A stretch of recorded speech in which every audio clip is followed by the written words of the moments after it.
In 47 species cultures, drawing a knife means someone is about to die. The human girl just smiled and asked why everyone looked so nervous. You know what nobody tells you about attending an interspecies academy? That ordinary days do not exist. Not really. Someone always does something stupid. Someone always breaks a rule they did not know existed. And someone always ends up in the medical wing because they ate something that was poison to their particular biology. Standard stuff, right? Wrong. I am Vexthor. Colarian. 4 arms, decent eyesight. Terrible sense of humor according to my roommate, and absolutely not prepared for what happened in advanced quantum mathematics that day. But let me back up a second because context matters, and you need to understand just how painfully normal everything was before it all went sideways. The classroom looked like every other classroom on Station Harmony, sterile, gray, filled with desks that accommodated at least 15 different body types, and sporting that weird smell that all shared spaces get when you cram too many species into one ventilation system. Professor Krylineth, a Vaxian with more patience than sense, was droning on about probability matrices.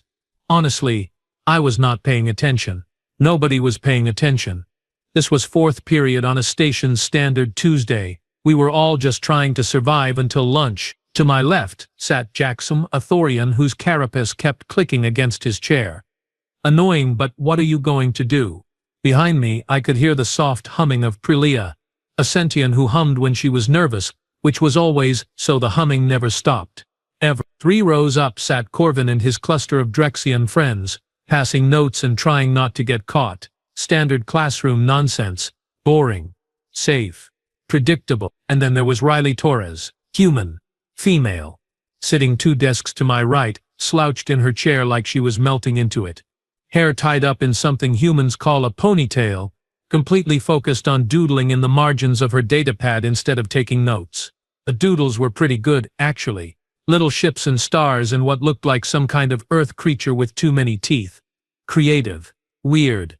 Harmless. That is what I thought about Riley Torres.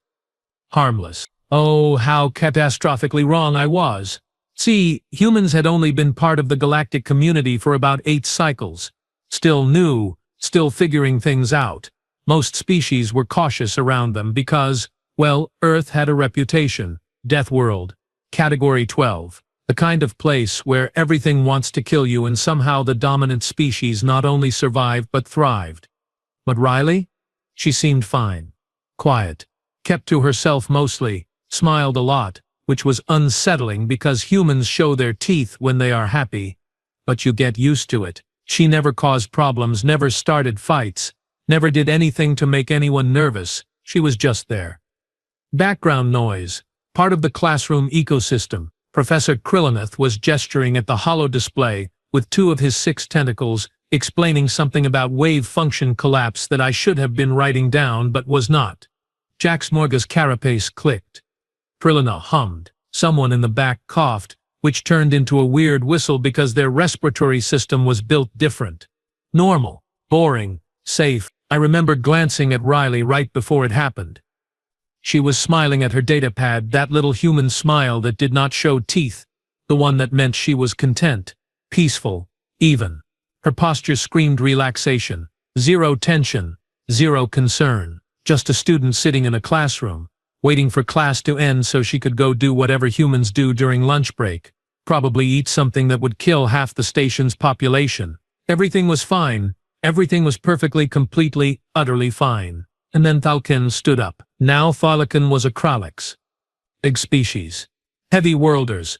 Not quite Deathworld level, but close enough that they thought they were tough. All scales and muscle and attitude. He sat in the back corner, always brooding, always looking like someone had personally offended him just by existing. Most of us avoided him. Smart policy. Keep your head down. Do not make eye contact. Survive the semester. But apparently survival was not on the menu today. The scrape of his chair against the floor cut through Professor Krylineth's lecture like a blade through flesh. Everyone froze. You do not just stand up in the middle of class on a multi-species station. You raise your hand, you signal, you follow protocol. Standing up without permission, that is aggression. That is a statement. Thalkin did not care about statements. He was making a declaration. His hand, clawed and thick, reached into his vest. My hearts, both of them, started hammering. Please be a datapad. Please be a communicator. Please be anything except what I knew it was going to be. It was not a datapad. The blade came out smooth, practiced, ceremonial, curved, gleaming, about as long as my forearm and etched with markings that I did not need to read to understand. Combat blade. Traditional. The kind you only drew when you meant to use it. Oh no. Oh no no no no. Professor Krillineth's tentacles went rigid. His speaking voice cut off mid-sentence, replaced by a choking sound that Vaxians make when they are terrified. Jax Morgus' carapace clicking went into overdrive, a machine gun rhythm of pure panic. Krillia's humming turned into a high-pitched whine that hurt my ear slits. And everyone else? They ran. Not metaphorically, actually ran. Desks screeched, chairs toppled. Venik Aprulian, who sat near the door, straight up bolted into the hallway without looking back. 2 Drexians tried to fit through the door at the same time and got stuck for 3 horrifying seconds before popping through like a cork from a bottle. I wanted to run. Every instinct in my body screamed to run. But my legs would not move. Frozen. Locked. Useless. Because here is what you need to understand. Drawing a blade in public. That is not just rude. That is not just illegal. In 47 known species cultures, that is a death challenge.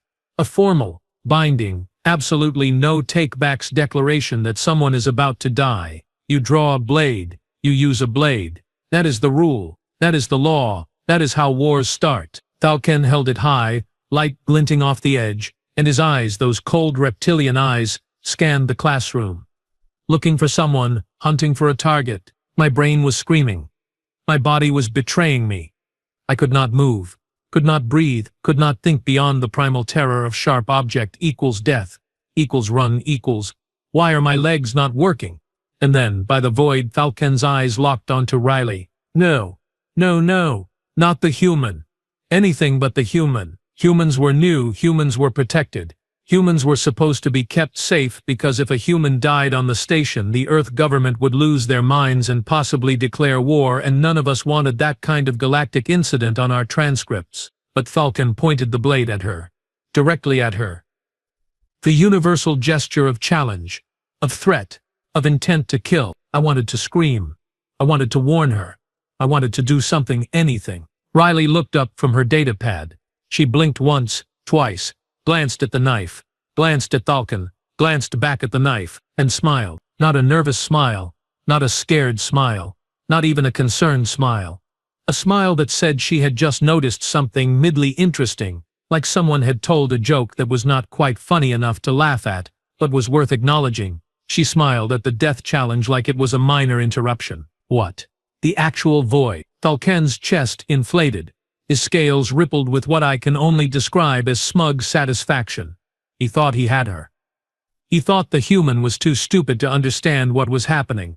He raised the blade higher, catching the light, making sure everyone who had not already fled could see it, making sure Riley could see it. Human, he hissed, and his voice carried that particular tone that predators use right before they strike. You have disrespected me for the last time. Your presence insults my lineage. Your weakness disgusts my ancestors. I challenge you here, now, before witnesses. He gestured with the blade, a formal movement that sealed the challenge in about 30 different legal frameworks. Face me or be marked as a coward for all time, and let your family name carry the shame across the stars. Okay. So dramatic much? Yes. But also terrifying, because Thalken was not playing. This was real. This was happening. This was a genuine, formal, absolutely binding death challenge in the middle of 4th period math class. Professor Krillineth had backed himself against the wall, tentacles curled in, trying to become invisible. The few students who had not escaped were pressed into corners, trembling. I was still frozen at my desk, all 4 of my hands gripping the edges so hard I thought I might break something, possibly my own fingers. And Riley? Riley set down her stylus, carefully, deliberately, like she had all the time in the world. Disrespected you? She said, and her voice was so calm it made my skin crawl. When? Thalken's eyes narrowed. You mock me with your question. No, seriously. Riley leaned back in her chair, still sitting, still relaxed. I have literally never spoken to you. Not once. I do not even know your name, dude. Dude. She called him dude. While he was holding a knife, while he was issuing a death challenge.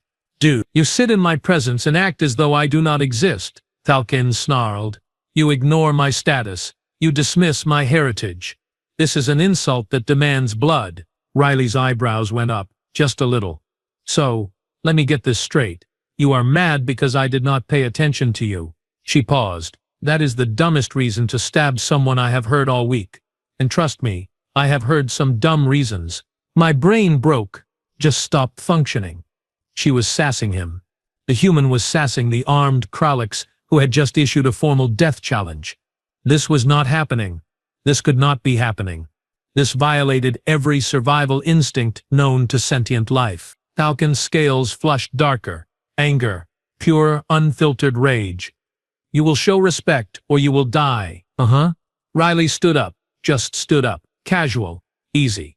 Like she was getting up to stretch, not facing someone who wanted to kill her. Quick question though. That knife, is that supposed to scare me?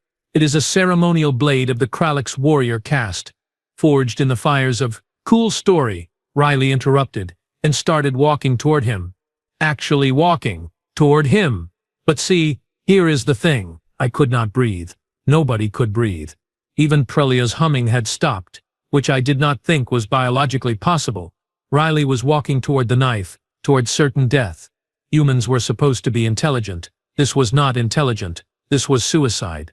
This was insanity. Falcon held his ground, blade ready, clearly not expecting her to actually approach. His posture shifted, preparing to strike. You accept the challenge then, human? You choose death over dishonor. Oh, I do not accept anything, Riley said, still walking, still smiling. I just think we should clarify something before you embarrass yourself. I will not be— That is a knife, Riley continued, stopping about 2 meters away from him. Well within striking distance. On my planet we give knives to children. Actual children. Like 8-year-olds. We let them cut their own food with knives. We use knives to open packages. Knives are kitchen tools. Falcon's blade wavered. Just a fraction. You lie. Nope. Riley's smile widened, showing teeth now. I have had a knife in my backpack since day 1. Want to see it? It has got a bottle opener on it. Super handy. The classroom had gone completely silent. Even the ventilation system seemed to have stopped humming. This was not how death challenges worked. This was not how any of this worked. You either fought, or you fled, or you died. You did not explain cutlery habits. You mock me, Falcon said, but his voice had lost some of its certainty. Little bit, yeah, Riley admitted. But here is the thing you maybe should have researched before pulling this stunt. She took another step closer. Falcon actually stepped back. He stepped back. I am from Earth. Category 12. Deathworld. I grew up with animals that could eat you in 3 bites. I have been chased by predators you could not pronounce. I have survived weather that would freeze your blood solid and heat that would boil it. And you think a knife is scary. Her eyes, human eyes, locked onto his. And I swear by the void, I saw Falcon flinch. So here is what is going to happen, Riley said softly. You are going to put that knife away. You are going to sit down. And we are all going to pretend this never happened. Sound good? Falcon's hand tightened on the blade. I have issued the challenge. I cannot withdraw. Sure you can, Riley said. Watch. And then she moved. I blinked. That was it. 1 blink. Maybe half a second. And when my eyes opened again, everything had changed. Riley had the knife. Not Falcon. Riley. The human was holding the ceremonial blade like it was a ruler, examining it with mild interest while Falcon was on the floor. Literally on the floor. Face down. One arm twisted behind his back at an angle that looked painful but probably was not quite broken. Probably. His other arm was stretched out in front of him, palm flat against the ground in what I recognized as a submission posture. 3 seconds. Maybe less. I did not even see her move. None of us saw her move. One moment she was standing there talking, the next moment she had disarmed a trained Kralix warrior and put him on the ground like he was a misbehaving pet. Huh, Riley said, turning the knife over in her hand. This is actually pretty nice. Decent balance. Little heavy for my taste, but the edge is sharp. You take care of your stuff. Props for that. Falcon made a sound. Something between a groan and a whimper. His scales had gone pale, which I did not know Kralik scales could do. "Oh, sorry," Riley said, not sounding sorry at all. "Is your arm uncomfortable?" "My bad." She shifted her foot slightly. Thalken gasped. "Better? No? How about now?" Another shift. "There we go.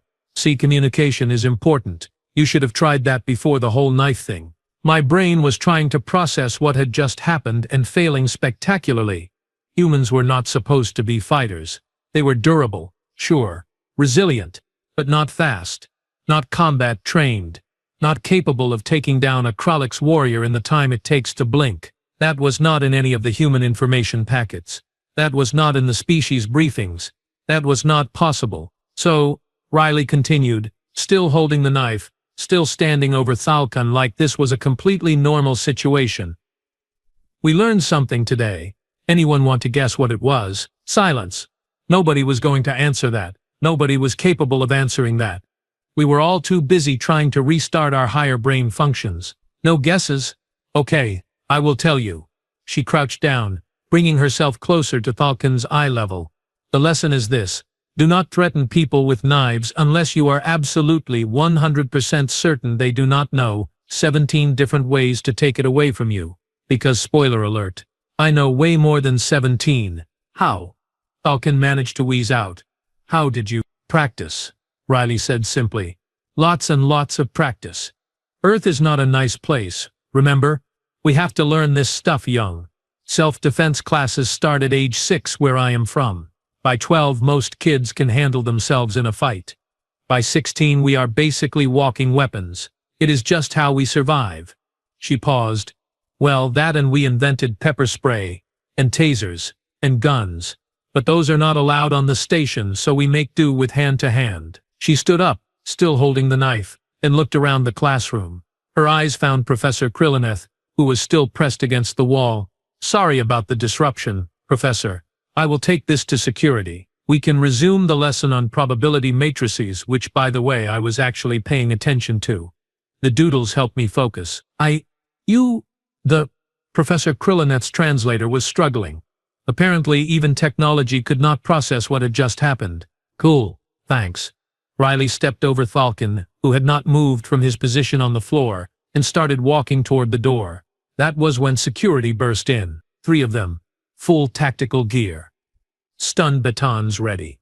Looking around for the threat, they found Riley, holding a knife standing over a prone Kralik surrounded by terrified students. "Oh hey," Riley said brightly. "Perfect timing. This guy," she pointed at Thalken with the knife, casual as anything, issued a death challenge. I declined. He insisted. I took his knife. "Here you go." She flipped the blade around, offering the handle to the nearest security officer. "You will want to file this under attempted assault, I think. Maybe add in reckless endangerment, disrupting a class, whatever else applies." The security officer took the knife like it might explode. His eyes went from the knife to Riley, to Thalken, to the rest of us, trying to piece together what had happened. "She is telling the truth," I heard myself say, surprised that my voice worked. He challenged her. She defended herself. "Defended," the security officer repeated slowly. "Yep," Riley said. "Also, can someone help him up? I think his pride is more hurt than his body, but you should probably check anyway." I was gentle. Mostly gentle.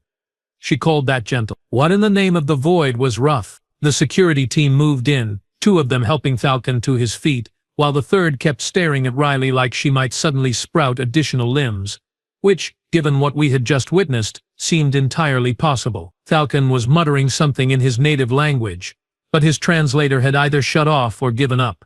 Probably given up. I would have. "Everyone remain calm," the lead security officer said, which was hilarious because Calm had left the building about 5 minutes ago and was not coming back. "We will need statements from witnesses. Can we do that after class?" Riley asked, checking her datapad. "We have like 20 minutes left, and I actually need to understand this probability stuff for the exam next week, after class." She wanted to finish class. After disarming someone, after putting a Kralik's warrior on the floor, after demonstrating that humans were apparently capable of moving faster than my eyes could track, she wanted to finish math class. Professor Kryleneth made a sound like a deflating balloon. Class is, we should perhaps, yes, class, right, math. His tentacles were still shaking, but he was trying. Give him credit for trying. Everyone, please, return to your seats. If you can. If you are able. Security, please remove Falcon from the premises. The students who had fled were starting to creep back in, peeking around the doorframe like prey animals checking if the predator had left. Spoiler alert, the predator was still here. She just happened to look like a 5'6" human girl with a ponytail. Riley sat back down at her desk like nothing had happened, picked up her stylus, went back to doodling. I stared at her. Everyone stared at her. She did not seem to notice or care. Security dragged Falcon out. He was walking, barely, but his legs looked wobbly. His expression was somewhere between shock and existential crisis. Could not blame him. If someone had told me that humans could do that, I would have laughed. Now I was having my own existential crisis. Right, Professor Krillineth said weakly. Where were we? Ah yes. Wave function collapse and observer effect. The probability of an outcome existing in multiple states until measured. He trailed off. Although perhaps that metaphor is less theoretical than I thought. Nobody laughed. Nobody was capable of laughter. We were all too busy trying to remember how to breathe. Class limped to its conclusion. I did not retain a single word. My notes from those last 20 minutes were just scribbles, meaningless shapes. My hands were still shaking, all four of them, and my minds, plural, were racing in different directions trying to make sense of what had happened. When the session finally mercifully ended, I did something stupid. I approached Riley. Hey, I said, and my voice cracked. Can I ask you something? Riley looked up from packing her datapad. Sure. What's up? What's up? Like this was normal. Like she had not just redefined everyone's understanding of human capabilities. That thing you did. I started, gesturing vaguely. With the knife, and the speed, and the whole, everything. Is that normal? For humans? Riley tilted her head, considering. Define normal. Can all humans do that? Disarm someone? She shrugged. Most of us, yeah. I mean, not everyone takes self-defense training, but it is pretty common. Recommended, even. Earth is not exactly safe, so parents usually make sure their kids know how to handle themselves. Kids, I repeated. You said kids learn this, starting around 6. Yeah. Earlier if you grow up in certain areas. She saw my expression, which must have been pure horror, because she laughed. Oh man, you should see your face right now. All 4 of your eyes are doing that wide thing. 6-year-olds, I said slowly. 6-year-old humans can fight. Well, not fight. Not at 6. That is more basic stuff. Stranger danger. How to break a grab, where to hit someone if they are trying to hurt you. The fun stuff comes later. Fun, okay. Maybe not fun. Necessary. We learn it the same way you probably learned, I do not know, whatever you learn as a kid. Math. Language. Not getting eaten by local wildlife. Standard education stuff. I sat down, uninvited, in the chair next to her. My legs were not working properly. You said you know 17 ways to disarm someone. At least 17. Probably more. I stopped counting after 20. She grinned. Different techniques work on different body types, you know? What works on acrylics would not work on a Vaxian. Adaptation is key. And the knife in your backpack, I said, remembering. You actually have one. Oh yeah. Hold on. She rummaged in her bag and pulled out a small folding tool. Red casing. Multiple attachments. Swiss Army knife. Got a blade, scissors, screwdriver, bottle opener, can opener, file, tweezers, toothpick. Basically a toolbox in your pocket. Super handy. Want to see? She opened it, revealing a blade about as long as my smallest finger. Tiny. Practically harmless. And yet she had called it a knife. The same word she had used for Thalken's ceremonial weapon. That is a knife? I asked. Yep. I mean, it is a small one. My brother has one that is about 7 inches. Uses it for camping. My mom has a whole set in the kitchen. Different sizes for different jobs. Chopping, slicing, dicing, filleting. You need the right tool for the right job. Your mother has multiple knives. Well, yeah. How else would she cook? Riley looked genuinely confused. Wait, do Quilarians not use knives? We use cutting implements. I said carefully, but they are controlled, registered. You do not just have them in your home. Ha. Riley processed this. That must make cooking really annoying. What do you do, like communal cutting facilities or something? We have tools designed for food preparation that are not classified as weapons. But knives are not weapons, Riley said. I mean, they can be used as weapons. Sure, but so can a rock, or a chair, or a fork, if you are creative enough. Anything is a weapon if you try hard enough. The knife is just a tool, super useful tool, one of humanity's oldest inventions actually. We have been making knives for like 2 million years. 2 million years. Humans had been making blades for 2 million years, and they gave them to children, and kept them in their kitchens, and carried them in their pockets. What kind of Deathworld produces a species that thinks like that? You look like you are having a moment, Riley observed, folding her knife back up and tucking it away. Want me to elaborate on the whole Earth thing? Might help with the processing. Yes, I said, because apparently I was a masochist. Please. Explain Earth to me. Okay, so, Riley leaned back in her chair. Earth is a Category 12 Deathworld, right? You know this. But I do not think you really get what that means day to day. By now, a few other students had drifted closer. Jack Smorgas still clicking nervously. Prilia, humming at a lower frequency. Even Corvin and 2 of his Drexian friends, keeping their distance but clearly listening. We have spiders, Riley started. Small things, mostly. 8 legs. Make webs. Some of them have venom that can kill you. Not quickly, but enough to ruin your week. They live in houses. Our houses. We just kind of coexist with them. Sometimes we catch them and put them outside. Sometimes we leave them alone because they eat the other bugs. Venomous creatures, Prilia whispered. In your homes. And you let them stay. I mean, most spiders are harmless, Riley said. It is just the few species you have to watch out for. Brown recluse. Black widow. Sydney funnelweb if you are in Australia. But most of the time they are fine. Most of the time, I repeat it. Then there are the plants. Poison ivy. Poison oak. Stinging nettles. Oleander. Castor beans. Nightshade. Touch the wrong plant on a hike, and you are covered in painful rashes for days. Eat the wrong berry and you are dead. We teach children which plants not to touch. It is basic survival stuff. Jack Morgan's clicking intensified. Your plants are poisonous. Not all of them. Just enough that you need to be careful. Oh, and we have weather that can kill you. Tornadoes, hurricanes, blizzards, heat waves, floods, wildfires. Lightning strikes kill about 50 people a year on Earth. Just random lightning. You could be standing in the wrong place at the wrong time and boom, electrocuted by the sky. The sky attacks you, Corvin said flatly. Sometimes, yeah. Also, we have bears, and wolves, and mountain lions, and alligators, and crocodiles, and sharks, and jellyfish that can stop your heart, and snakes. So many snakes, venomous ones, constrictor ones, ones that can literally swallow you whole if you are small enough. And humans just live there, I said. Surrounded by all of this. Casually. Well, where else would we live? Riley grinned. It is our planet. We adapted. That is kind of our thing. Adaptation. Persistence. Stubbornness.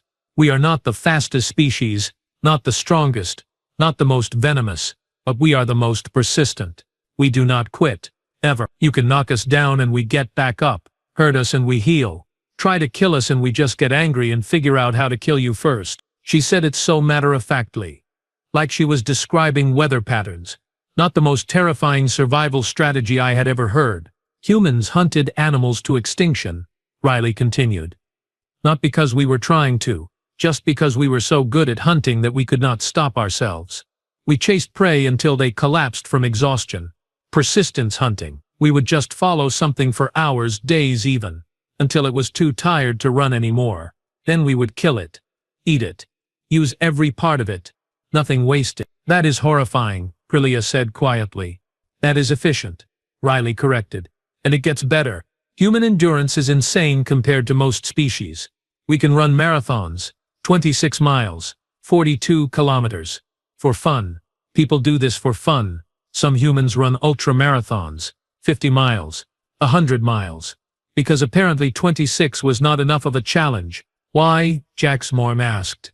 And it was less a question and more a plea for understanding. Because we can. Riley shrugged. Because it is there. Humans like challenges. We like pushing limits. Mount Everest, tallest mountain on Earth, literally kills people. The death zone, named that because you die if you stay too long. Thin air, freezing temperatures, avalanches, crevasses, and thousands of people have climbed it anyway. Because it is there, because they want. I was starting to understand why humans had such a reputation in the galactic community. They were not just survivors. They were thrivers. They took hostile environments and made them home. They looked at things that could kill them and said, challenge accepted. So the knife thing, I said slowly. That is just normal for you. Because everything on your planet is worse than a knife. Pretty much. Yeah. Riley smiled. A knife is predictable, controllable, honest. It does not have venom. It does not hunt you. It does not strike from the sky. It is just a blade. Simple, clean, easy to deal with. Easy. She called disarming an armed Kralix warrior easy. And the truly terrifying part, she probably was not even bragging. For her, for humans, it really was that simple. 3 days passed before I saw Thalcon again. He was different. Not physically, though he was moving a bit stiffly, probably from the whole being put on the floor incident. No, the difference was in his entire demeanor. The swagger was gone. The constant scowl had been replaced by something approaching wariness, and when Riley walked past him in the corridor, he pressed himself against the wall and averted his eyes. Submission behavior. From a Kralix warrior to a human who barely came up to his shoulder, the story had spread, obviously. Station gossip moved faster than light speed. By the second day, every student in the academy knew what had happened.